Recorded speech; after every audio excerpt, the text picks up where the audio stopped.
Tepat tanggal 17 Agustus, di hari Jumat itu, tahun 1945, jam 10 pagi, di Jalan Pegangsaan Timur, jangan lupakan, nomor 56. Nomor itu penting karena menunjukkan satu tempat tertentu. Kalau cuma jalannya saja, berarti, maaf ya, proklamasi berlangsung di jalan. Nggak ada nomornya, nomor itu menunjukkan kedudukan tempat. Ini jalan. Jalan apa namanya, Pak? Kistu Kencana, ya. Wisnu Kencana Timur, nomor 27, Masya Allah. Nomor 27 tempat ini. Kalau cuma Wisnu Kencana saja di jalan. Pertanyaan saya, kenapa tidak pernah dijelaskan dalam buku sejarah? Siapa yang punya rumah tempat yang nomor 56 itu? Jalan Pegangsaan Timur nomor 56. Rumah siapa nomor 56 itu? Ternyata itu rumah seorang pengusaha Muslim keturunan Yaman yang sangat cinta dengan negara kesatuan Republik Indonesia ini. Beliau mewakafkan rumahnya untuk kemerdekaan bangsa Indonesia. Namanya Syekh Faraj bin Marta. Mewakafkan rumahnya untuk proklamasi kemerdekaan Republik Indonesia. Insinyur Soekarno datang ke situ dalam keadaan masih lemas, ada kemudian penyakit dalam tubuhnya, maka diberikan oleh beliau madu Yaman di malam harinya. Siang-siangnya sudah fresh, dalam keadaan yang baik, maka digelorakanlah kemudian di sampingnya ada Bung Hatta, proklamasi sampai dengan ujungnya. Teman-teman, proklamasi 17 Agustus tahun 1945 itu memiliki saham yang kuat dari pertemuan-pertemuan dan perjuangan para ulama.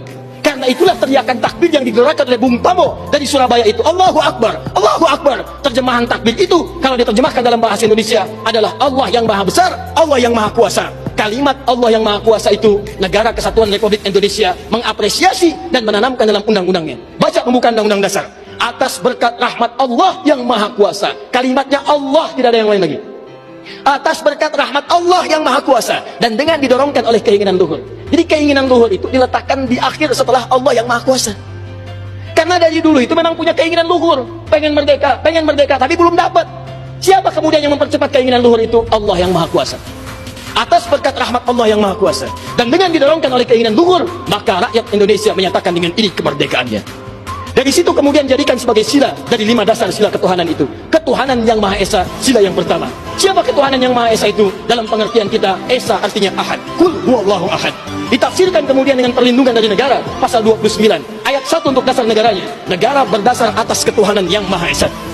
Karena itu kalau di bumi Indonesia ini ada orang-orang yang anti Tuhan, ada orang-orang yang menolak ketuhanan, sesungguhnya dia sedang melanggar undang-undang. Dan pasal 29 ayat 2-nya, negara menjamin kita untuk menerapkan nilai-nilai ketuhanan dalam bentuk ibadah. Perhatikan bacaannya. Negara menjamin kemerdekaan tiap-tiap penduduk untuk memeluk agamanya masing-masing dan beribadah menurut agama dan kepercayaannya itu. Bagi kita, pengajian adalah ibadah. Sholat adalah ibadah. Zakat adalah ibadah. Taklim seperti ini adalah ibadah. Jadi taklim pun dilindungi oleh undang-undang, taklim pun didukung oleh negara, dan kalimat takbir pun itu adalah kalimat takbir yang tertulis dalam undang-undang dasar kita. Jadi kalau ada anak bangsa yang anti dengan kalimat takbir, itu artinya anak bangsa yang tidak mengenal perjuangan nenek moyang kita yang telah mewujudkan negara kesatuan Republik Indonesia. Takbir.